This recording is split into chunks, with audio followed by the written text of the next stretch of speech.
Existe uma profecia nas Escrituras Sagradas que raramente é abordada nos sermões dominicais. Não se trata de uma passagem obscura ou de difícil interpretação, mas sim de palavras claras e diretas que confrontam diretamente a liderança religiosa. Estamos falando da profecia encontrada no livro de Jeremias, capítulo 23, onde o profeta transmite uma mensagem divina devastadora contra os pastores de Israel. Por que esse texto é evitado? A resposta é desconfortável, porque ele confronta diretamente aqueles que ocupam posições de liderança espiritual, expondo suas falhas, negligências e motivações egoístas. É uma profecia que funciona como um espelho revelador, mostrando a diferença entre o verdadeiro chamado pastoral e a exploração religiosa que tantas vezes testemunhamos em nossos dias. Neste texto, vamos mergulhar profundamente nessa profecia esquecida, explorando seu contexto histórico, sua mensagem central e, principalmente, sua aplicação assustadoramente relevante para os dias atuais. Prepare-se para uma jornada desafiadora através das palavras de um dos mais corajosos profetas da história bíblica. O contexto histórico: Jeremias e seu tempo. Para compreender plenamente a profundidade da mensagem de Jeremias, precisamos primeiro entender o cenário em que ele viveu e ministrou. Jeremias profetizou durante um dos períodos mais turbulentos da história de Judá, aproximadamente entre 627 e 586 a.C.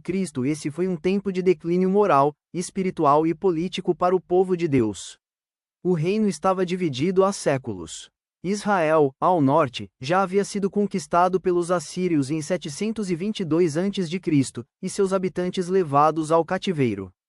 Agora, Judá, o reino do sul, seguia o mesmo caminho de apostasia e rebeldia que havia levado seus irmãos à destruição. A Babilônia emergia como a nova potência mundial, e Jerusalém estava em sua mira. Mas o problema maior não era externo, era interno. A liderança religiosa de Judá havia se corrompido completamente. Os sacerdotes estavam mais interessados em seus próprios ganhos do que no bem-estar espiritual do povo. Os profetas, que deveriam ser porta-vozes de Deus, proclamavam mensagens agradáveis aos ouvidos do povo, dizendo: paz, paz, quando não havia paz. Foi nesse cenário que Jeremias recebeu seu chamado profético ainda jovem. Sua missão seria uma das mais difíceis da história bíblica: proclamar julgamento a uma nação que não queria ouvir, denunciar líderes corruptos que tinham todo o poder institucional, e manter-se fiel a Deus quando todos ao seu redor escolhiam o caminho da apostasia. Jeremias ficou conhecido como o profeta chorão, não por fraqueza, mas por sua profunda empatia pelo povo que ele sabia que estava caminhando para a destruição. Ele amava seu povo, amava sua nação, mas amava a verdade de Deus acima de tudo. E foi esse amor pela verdade que o levou a pronunciar algumas das palavras mais duras já registradas contra a liderança religiosa. A profecia esquecida. Jeremias 23. Vamos agora ao coração da questão. O capítulo 23 de Jeremias começa com palavras que fazem qualquer líder religioso sincero tremer. Ai dos pastores que destroem e dispersam as ovelhas do meu pasto. Diz o Senhor. Note que não é Jeremias quem está falando por conta própria. A expressão, diz o Senhor, deixa claro que essa é uma mensagem direta de Deus. Não são opiniões humanas ou críticas pessoais do profeta. É o próprio Deus pronunciando julgamento sobre aqueles que deveriam cuidar do seu povo. A profecia continua descrevendo em detalhes as falhas desses líderes. Eles não apenas falharam em cuidar das ovelhas, mas ativamente as destruíram e dispersaram. Em vez de reunir, eles dividiram. Em vez de alimentar, eles exploraram. Em vez de proteger, eles expuseram ao perigo. O texto prossegue com Deus assumindo pessoalmente a responsabilidade de cuidar do rebanho. Portanto, assim diz o Senhor, o Deus de Israel, acerca dos pastores que apacentam o meu povo: vós dispersastes as minhas ovelhas, e as afugentastes, e não as visitastes. Eis que visitarei sobre vós a maldade das vossas ações, diz o Senhor. Aqui vemos um princípio fundamental: o rebanho não pertence aos pastores, pertence a Deus. Os líderes religiosos são apenas mordomos, administradores temporários de algo que não é deles. E como todo mordomo, eles prestarão contas ao verdadeiro dono. A profecia então toma um tom de esperança, quando Deus promete: e levantarei sobre elas pastores que as apacentem, e nunca mais temerão, nem se assombrarão, e nenhuma delas faltará, diz o Senhor. Esta é a promessa do verdadeiro pastor, que viria para fazer o que os pastores humanos falharam em fazer. Para os cristãos, essa profecia encontra seu cumprimento último em Jesus Cristo, o bom pastor que dá a sua vida pelas ovelhas. Mas a profecia não termina aí. Jeremias continua denunciando os falsos profetas que diziam falar em nome de Deus, mas na verdade proclamavam suas próprias fantasias. O meu coração está quebrantado dentro de mim, todos os meus ossos estremecem. Sou como um homem embriagado, e como um homem vencido de vinho, por causa do Senhor e por causa das suas santas palavras. As acusações específicas. O que Deus condena nos maus pastores ao examinarmos cuidadosamente o capítulo 23 de Jeremias e passagens relacionadas em outros capítulos do livro, identificamos acusações específicas que Deus faz contra os líderes religiosos de seu tempo. Essas acusações são tão relevantes hoje quanto eram há 2600 anos. Negligência e abandono das ovelhas. A primeira e mais fundamental acusação é a negligência. Os pastores simplesmente não estavam fazendo o trabalho para o qual foram chamados. Eles não visitavam as ovelhas, não conheciam suas necessidades, não cuidavam dos feridos, não buscavam os perdidos. Um verdadeiro pastor conhece suas ovelhas pelo nome. Ele sabe quando uma está doente, quando uma se afastou, quando uma está em perigo. Mas os pastores denunciados por Jeremias estavam mais interessados em suas próprias comodidades do que no bem-estar do rebanho. Hoje vemos essa mesma negligência em igrejas onde os líderes são completamente inacessíveis aos membros comuns. Onde o pastor só aparece no púlpito aos domingos, cercado de seguranças e assessores, sem tempo para conhecer as lutas reais das pessoas que ele supostamente pastoreia. Exploração e ganância. A segunda acusação grave é a exploração. Os pastores estavam usando as ovelhas para seu próprio benefício, em vez de servir ao rebanho conforme o propósito de Deus. Jeremias 6 versículo 13 diz: Porque desde o menor deles até ao maior, cada um se dá à avareza, e desde o profeta até ao sacerdote, cada um usa de falsidade. A avareza havia infectado todos os níveis da liderança religiosa. Os profetas profetizavam por dinheiro, os sacerdotes ensinavam por preço. A religião havia se tornado um negócio lucrativo, e as ovelhas eram vistas como fonte de renda, não como responsabilidade sagrada. Quantas vezes em nossos dias vemos essa mesma exploração? Líderes que vivem em mansões enquanto seus membros mal conseguem pagar as contas. Ministérios, que são mais parecidos com empresas multinacionais, com seus religiosos acumulando riquezas inimagináveis às custas da fé simples de pessoas humildes. Proclamação de falsas mensagens. A terceira acusação é talvez a mais perigosa: proclamar mensagens que não vêm de Deus. Jeremias 23 versículo 21-22 declara: Não mandei os profetas, todavia eles foram correndo, não lhes falei a eles, todavia eles profetizaram. Mas, se estivessem no meu concílio, então fariam ouvir as minhas palavras ao meu povo, e os fariam voltar do seu mau caminho e da maldade das suas ações. Os falsos profetas diziam ao povo exatamente o que ele queria ouvir. Prometiam paz quando a guerra estava às portas. Garantiam prosperidade quando o julgamento se aproximava. Confortavam quando deveriam confrontar, e asseguravam quando deveriam advertir. Eles profetizavam, baseados em seus próprios sonhos, suas próprias imaginações, suas próprias esperanças, mas não tinham estado na presença de Deus para ouvir sua verdadeira palavra. Hoje não é diferente. Quantos profetas e pastores proclamam mensagens que são meros reflexos dos desejos de suas audiências? Que transformam o evangelho em terapia motivacional, que prometem riqueza e saúde garantidas, que nunca mencionam pecado, arrependimento ou santidade. Vida pessoal corrupta. A quarta acusação trata da imoralidade pessoal dos líderes. Jeremias 23 versículo 14 revela: Mas nos profetas de Jerusalém vejo uma coisa horrível: cometem adultério, andam com falsidade, e fortalecem as mãos dos malfeitores, de sorte que não se convertem da sua maldade. Tornaram-se para mim todos eles como Sodoma, e os seus moradores como Gomorra. Os líderes religiosos estavam vivendo em pecado flagrante. Adultério, mentira, apoio a práticas malignas. Tudo isso enquanto mantinham suas posições de autoridade espiritual. A hipocrisia era gritante. Eles ensinavam uma coisa mas viviam outra completamente diferente. E em vez de sua pecaminosidade levá-los à humildade e arrependimento, eles fortaleciam uns aos outros no erro. Nos dias atuais, vemos escândalos atrás de escândalos envolvendo líderes religiosos. Casos de imoralidade sexual, desvio de recursos, abuso de poder, manipulação psicológica. E o mais perturbador é que muitos desses líderes continuam em suas posições, protegidos por estruturas institucionais que valorizam mais a imagem da organização do que a integridade do evangelho. Dispersão do rebanho. A quinta acusação é que os maus pastores dispersam as ovelhas em vez de uni-las. Em vez de construir comunidade, eles criam divisão. Em vez de promover unidade, eles fomentam partidarismo. Alguns fazem isso através de doutrinas exclusivistas que dizem que apenas sua denominação ou igreja está certa. Outros criam cultos de personalidade onde a lealdade ao líder é mais importante que a fidelidade a Cristo.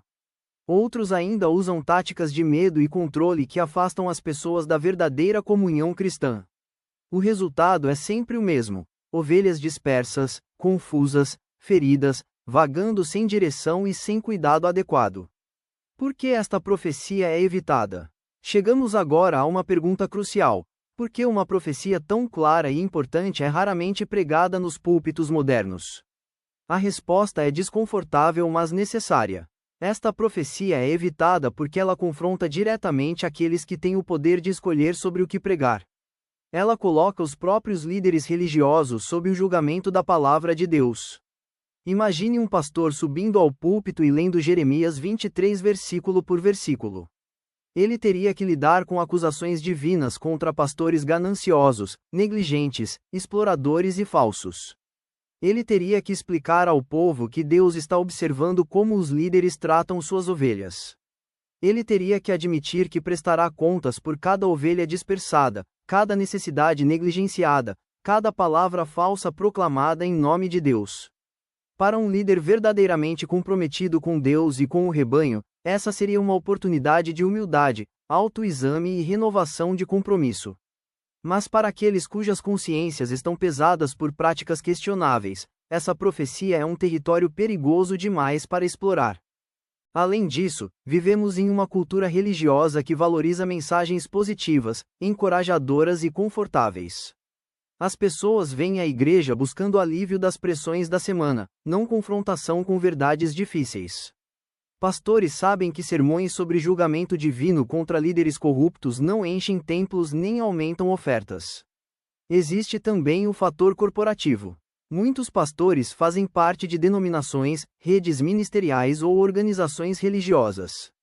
Pregar sobre Jeremias 23 poderia ser visto como uma crítica indireta a outros líderes dentro dessas estruturas, criando conflitos políticos internos que poucos estão dispostos a enfrentar. Mas talvez a razão mais profunda seja o medo da autocondenação. Todo líder religioso honesto sabe que falha de alguma forma no cuidado do rebanho.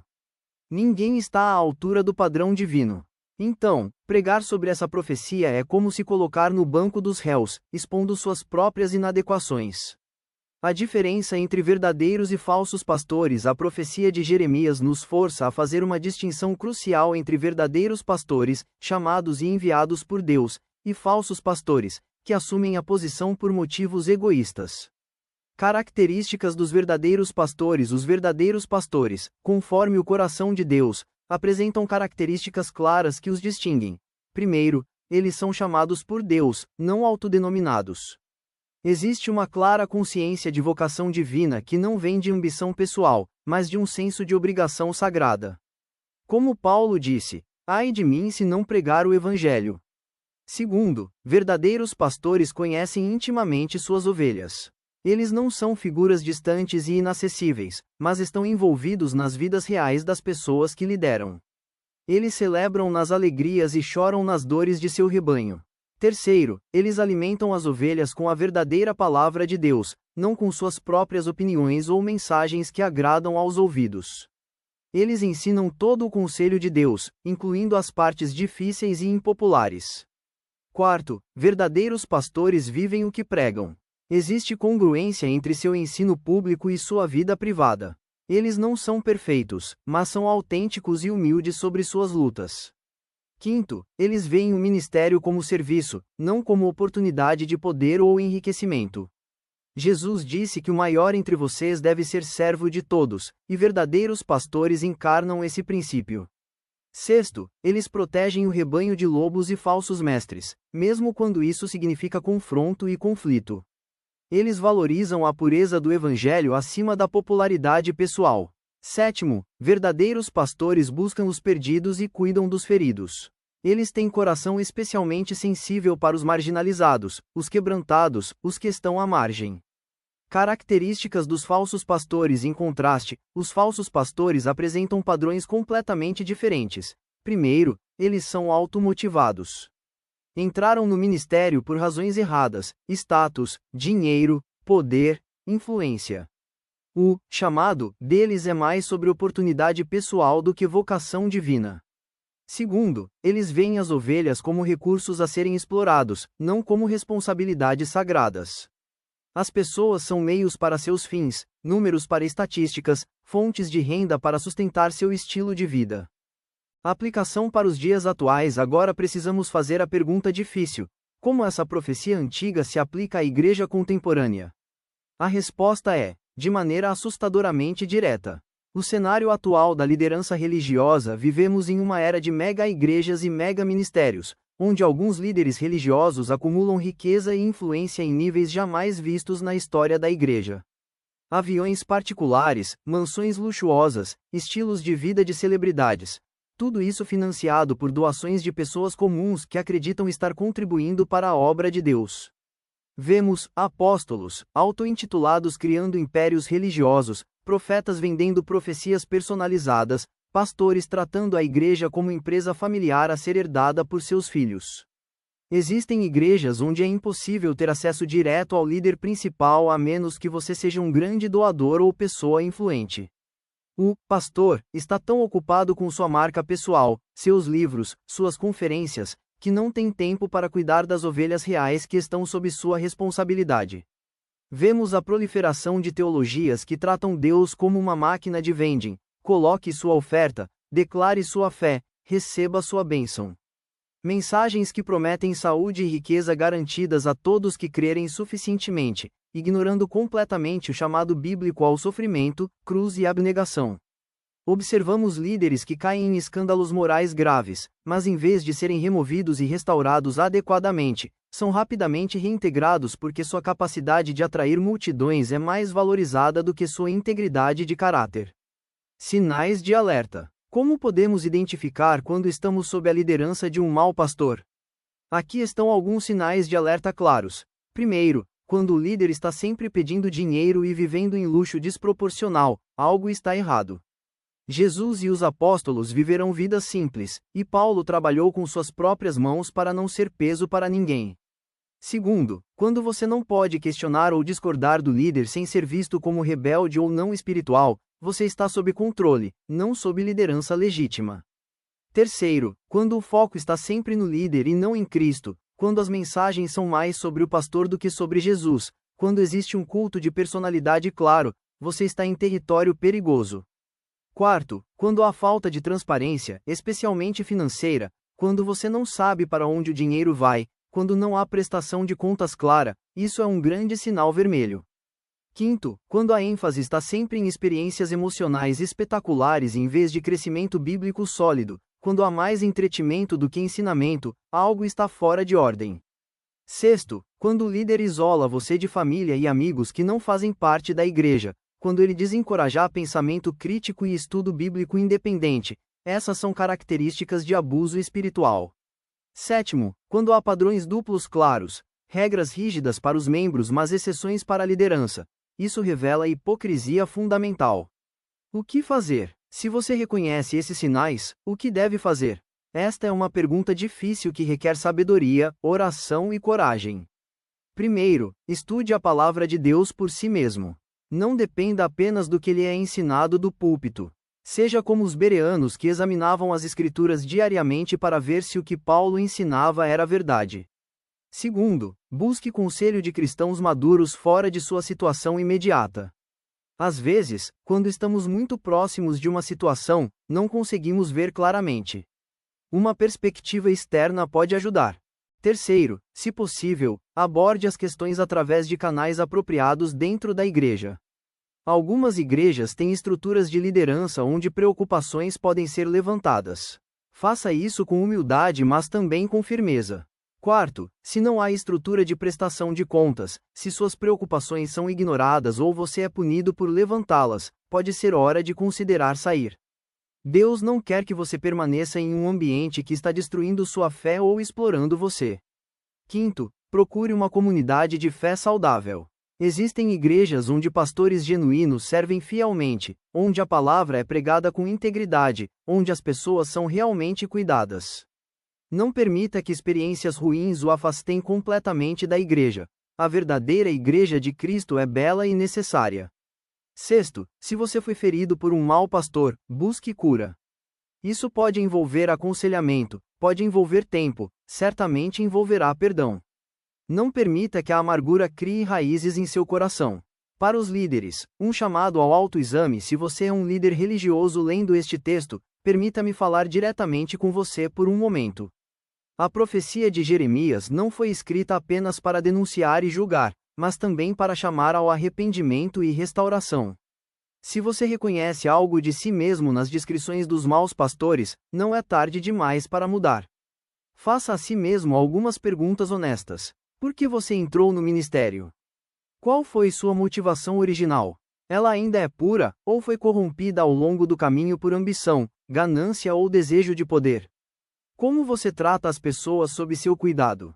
Você realmente conhece suas ovelhas? Você sabe seus nomes, suas lutas, suas alegrias?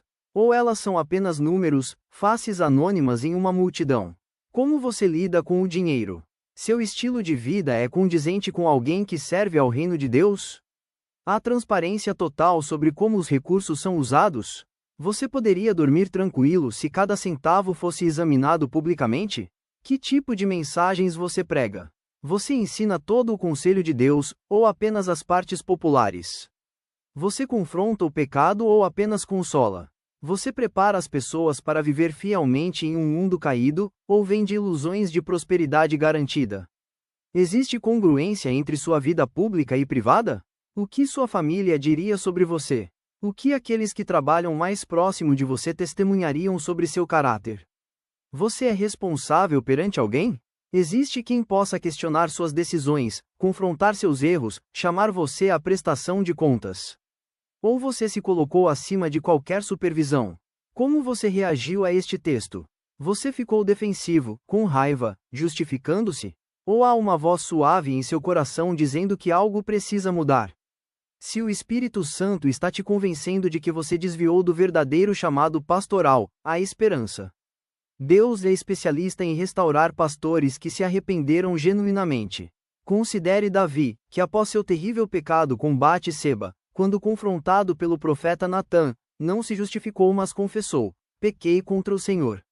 Deus o restaurou, e ele continuou sendo chamado de homem segundo o coração de Deus. Considere Pedro, que negou Jesus 3 vezes, mas foi restaurado pelo próprio Senhor à beira do mar, com a pergunta repetida 3 vezes: Pedro, você me ama? Então apacenta minhas ovelhas. O chamado pastoral é glorioso mas assustador. Tiago 3:1 avisa: meus irmãos, muitos de vós não sejam mestres, sabendo que receberemos mais duro juízo. A responsabilidade é imensa, mas os recursos de Deus para capacitá-lo são mais do que suficientes. Volte ao primeiro amor. Volte à simplicidade da vocação. Cuidar das ovelhas de Cristo, alimentá-las com sua palavra, protegê-las dos lobos, guiá-las em caminhos de justiça, tudo para a glória de Deus, não para a sua própria. A esperança final. O Pastor Supremo. Ao concluirmos esta longa jornada através de uma profecia desconfortável, precisamos voltar nossos olhos para onde sempre deveriam estar: em Jesus Cristo, o Pastor Supremo. A realidade é que todos os pastores humanos falham em algum nível. Mesmo os melhores têm momentos de negligência, erros de julgamento, falhas de caráter. É por isso que nossa esperança final nunca pode estar em líderes humanos, mas apenas em Cristo. Jesus é o pastor que Jeremias profetizou. Ele é o cumprimento de todas as promessas de Deus. Ele é o renovo justo de Davi. Ele é o Senhor Justiça nossa. Jesus conhece cada uma de suas ovelhas intimamente. Ele não apenas sabe seus nomes, mas conhece cada pensamento, cada luta, cada lágrima. Nada sobre você está escondido dele, e ainda assim ele te ama perfeitamente. Jesus alimenta suas ovelhas com a melhor comida. Ele é o pão da vida. Ele é a água viva. Ele oferece alimento que realmente satisfaz, que nutre a alma, que produz vida eterna. Jesus protege suas ovelhas com poder incomparável. Ele derrotou o lobo principal, Satanás, na cruz. Nenhum poder no céu, na terra ou debaixo da terra pode arrancar uma ovelha da mão do bom pastor. Jesus deu sua vida pelas ovelhas. Esta é a diferença fundamental. Pastores mercenários fogem quando o perigo vem. Mas Jesus correu em direção ao perigo. Ele enfrentou a cruz. Ele sofreu e morreu para que suas ovelhas pudessem ter vida. E Jesus ressuscitou. Ele está vivo hoje, pastoreando ativamente seu rebanho. Ele não é um pastor ausente ou distante. Através do Espírito Santo, ele está presente em cada momento, em cada circunstância, em cada necessidade. Hebreus 13 versículo 20 e 21. Resume lindamente: ora, o Deus de paz, que pelo sangue da aliança eterna tornou a trazer dos mortos a nosso Senhor Jesus Cristo, grande pastor das ovelhas, vos aperfeiçoe em toda a boa obra, para fazerdes a sua vontade, operando em vós o que perante ele é agradável por Cristo Jesus, ao qual seja glória para todo o sempre. Amém. Conclusão. Voltando ao princípio, começamos este texto falando sobre uma profecia que nenhum pastor ousa comentar no púlpito. Exploramos por que ela é evitada, o que ela diz, e como ela se aplica hoje. A mensagem de Jeremias 23 permanece tão relevante e necessária hoje quanto era em seus dias. Em uma era de escândalos religiosos, mega-igrejas negócios, e evangelicalismo celebritizado, precisamos desesperadamente ouvir a voz de Deus confrontando a liderança corrupta e prometendo restauração. Para aqueles que foram feridos por maus pastores, essa profecia oferece validação e esperança. Deus vê o que você passou. Ele se importa profundamente. Ele julgará aqueles que usaram sua posição para explorar em vez de servir. E ele tem um pastor melhor esperando por você. Para aqueles em posições de liderança, essa profecia é um convite urgente ao autoexame e arrependimento. Deus está observando. Você prestará contas. Mas enquanto há tempo, enquanto há vida, há oportunidade de se alinhar novamente com o verdadeiro chamado pastoral. Para todos nós, essa profecia nos lembra de colocar nossa confiança final não em líderes humanos, mas apenas em Cristo. Igrejas vão desapontar, pastores vão falhar, movimentos vão se corromper, mas Jesus permanece o mesmo ontem, hoje e para sempre. Que possamos ter sabedoria para discernir entre pastores verdadeiros e falsos. Que possamos ter coragem para confrontar o erro quando necessário. Que possamos ter graça para perdoar quando feridos. E que possamos sempre manter nossos olhos fixos em Jesus, autor e consumador da nossa fé, o bom pastor que jamais nos decepcionará. A profecia de Jeremias que nenhum pastor ousa comentar precisa ser comentada. Precisa ser ouvida. Precisa ser aplicada. Porque em última análise, não se trata de proteger a reputação de líderes religiosos, mas de proteger as ovelhas de Cristo e honrar o próprio Cristo. Que Deus nos dê ouvidos para ouvir o que o Espírito diz à Igreja. Que Ele nos dê olhos para ver a verdade por trás das aparências. E que Ele nos dê corações que valorizam a autenticidade acima da performance, a integridade acima do sucesso, e a fidelidade a Cristo acima de tudo. A profecia foi pronunciada. A advertência foi dada. A promessa foi feita. A escolha agora é nossa. Vamos continuar ignorando essas palavras inconvenientes, ou vamos permitir que elas façam a obra transformadora que Deus pretende? Que sejamos uma geração que não apenas lê sobre o bom pastor nas Escrituras, mas que realmente o segue. Que não apenas canta sobre ovelhas e pastores nos hinos, mas que vive a realidade de um relacionamento genuíno com aquele que deu sua vida por nós. E para aqueles chamados a liderar, que a profecia de Jeremias seja não um motivo de medo, mas um convite à grandeza do verdadeiro ministério pastoral, servir humildemente ao rebanho de Deus, não por obrigação mas por amor, não por ganância mas por generosidade, não como dominadores mas como exemplos. O bom pastor está observando. Ele conhece seus pastores humanos. Ele vê quem realmente cuida das ovelhas e quem apenas se alimenta delas. E um dia, todos, líderes e liderados, estaremos